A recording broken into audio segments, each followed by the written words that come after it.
Saat latihan kita saya kolaps di mana-mana juga bisa. Terjadi itu pernah. Gimana? Kalau pas tanding sama sekali di atas matras saya nggak pernah.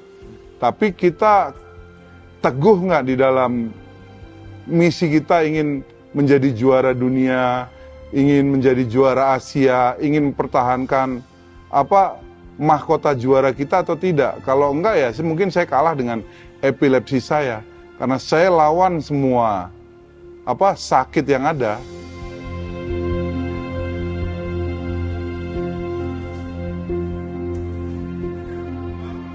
Krisna Bayu, 50 tahun, adalah mantan atlet judo Indonesia. Prestasinya selama 30 tahun tidak perlu diragukan lagi.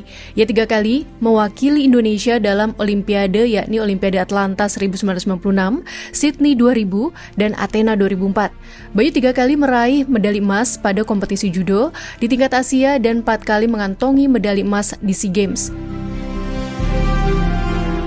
Namun ternyata ia tidak hanya bertarung di arena judo. Jauh sebelumnya Bayu berjibaku melawan epilepsi sejak usia 9 tahun.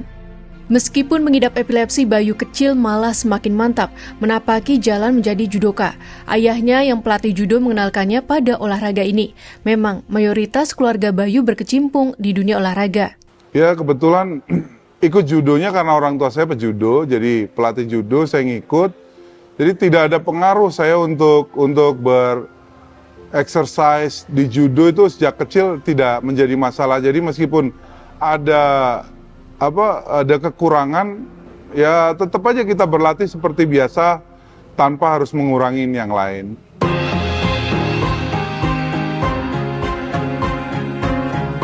Epilepsi juga dikenal dengan ayan. Epilepsi ini bukanlah kesurupan, kutukan, ataupun guna-guna.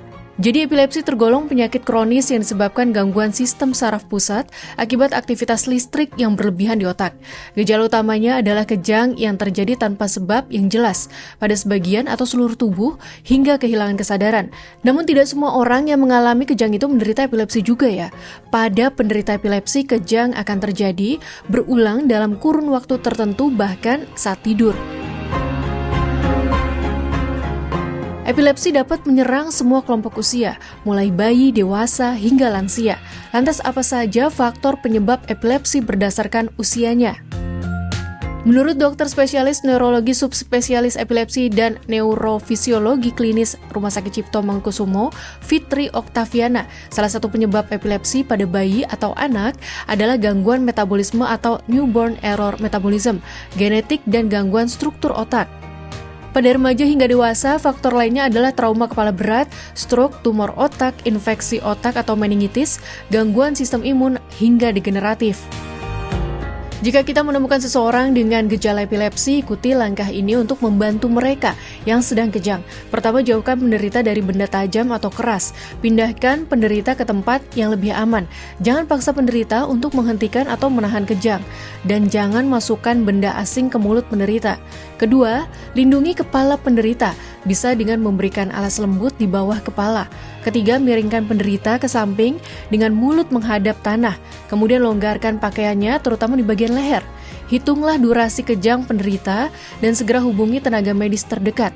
Ada hal yang tak kalah penting ketika selesai kejang, yakni temanilah penderita namun jangan mengerubunginya karena mereka sedang bingung dan tidak mengingat apa yang terjadi. Diperkirakan ada 50 juta pengidap epilepsi di dunia. Di ASEAN ada 15 juta pengidap epilepsi atau hampir sepertiga dari pengidap epilepsi dunia. Dr. Fitri mengatakan belum ada angka pasti prevalensi di Indonesia karena belum ada penelitian yang berbasis populasi. Namun jika melihat kepustakaan diperkirakan sekitar 8/1000 orang mengidap epilepsi. Jika melihat peta prevalensi epilepsi tadi, negara maju cenderung memiliki prevalensi yang jauh lebih rendah dibandingkan negara yang berkembang. Kecukupan gizi menjadi salah satu alasan utamanya. Jadi sebenarnya penanganan ini penting, tetapi tidak hanya itu, sebenarnya mulai dari kandungan. Jadi anak ibu yang hamil itu gizinya harus terpenuhi, vitaminnya harus terpenuhi. Karena supaya apa? Supaya pembentukan sel sarafnya baik. Seperti pemberian asam folat. Tapi pemberian asam folat ini kan tidak semua mengetahui pentingnya itu apa, terutama pada pembentukan sel-sel saraf dan otak. Gitu.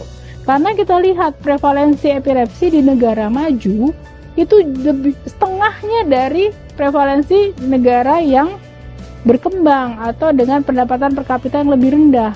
Kenapa? Karena gizinya itu terjamin pada saat sejak kandungan.